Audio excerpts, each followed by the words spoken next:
Now, this task is open-ended. It can never be finished. But a conscious effort to answer this challenge can change the world. I'm optimistic that we can do this. But I talk to skeptics who claim there is no hope. They say, inequity has been with us since the beginning and will be with us until the end, because people just don't care. I completely disagree. I believe we have more caring than we know what to do with. All of us here in this yard, at one time or another, have seen human tragedies that broke our heart. And yet we did nothing, not because we didn't care, but because we didn't know what to do. If we had known how to help, we would have acted. The barrier to change is not too little caring. It is too much complexity. To turn caring into action, we need to see a problem, see a solution, and see the impact. But complexity blocks all three steps. Even with the advent of the internet and 24-hour news, it is still a complex enterprise to get people to truly see the problems. When an airplane crashes, officials immediately call a press conference. They promise to investigate, determine the cause, and prevent similar crashes in the future.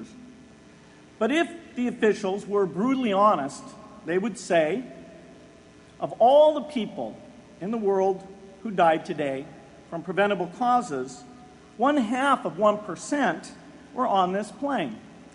We're determined to do everything possible to solve the problem that took the lives of the 0.5%. The problem is not just the plane crash, but the millions of preventable deaths. We don't read much about these deaths. The media covers what's new, and millions of people dying is nothing new. So it stays in the background where it's easy to ignore. But even when we do see it or read about it, it's difficult to keep our eyes on the problem. It's difficult to look at suffering if the situation is so complex that we don't know how to help. And so we look away. If we can really see a problem, which is the first step, we come to the second step, cutting through the complexity to find a solution. Finding solutions is essential if we want to make the most of our caring. If we have clear and proven answers anytime an organization or individual asks, how can I help? Then we can get action, and we can make sure that none of the caring in the world is wasted. But complexity makes it hard to mark a path of action for everyone who cares, and makes it hard for their caring to matter. Cutting through complexity to find solutions runs through 4 predictable stages: determine a goal, find the highest impact approach, deliver the technology ideal for that approach, and in the meantime, use the best application of technology you already have, whether it's something sophisticated like a new drug or something simple like a bed net. The AIDS epidemic offers an example. The broad goal, of course, is to end the disease. The highest leverage approach is prevention.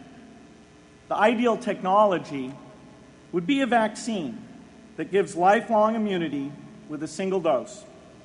So governments, drug companies, and foundations are funding vaccine research. But their work is likely to take more than a decade. So in the meantime, we have to work with what we have in hand, and the best prevention approach we have now is getting people to avoid risky behavior. Pursuing that goal starts the 4-step cycle again. This is the pattern. The crucial thing is to never stop thinking and working, and never do what we did with malaria and tuberculosis in the 20th century, which is to surrender to complexity and quit. The final step, after seeing the problem and finding an approach, is to measure the impact of the work and to share that, success or failure, so that others can learn from the efforts. You have to have the statistics, of course. You have to be able to show, for example, that a program is vaccinating millions more children. You have to be able to show, for example, a decline in the number of children dying from the diseases. This is essential not just to improve the program, but also to help draw more investment from business and government. But if you want to inspire people to participate, you have to show more than numbers. You have to convey the human impact of the work so people can feel what saving a life means to the families affected.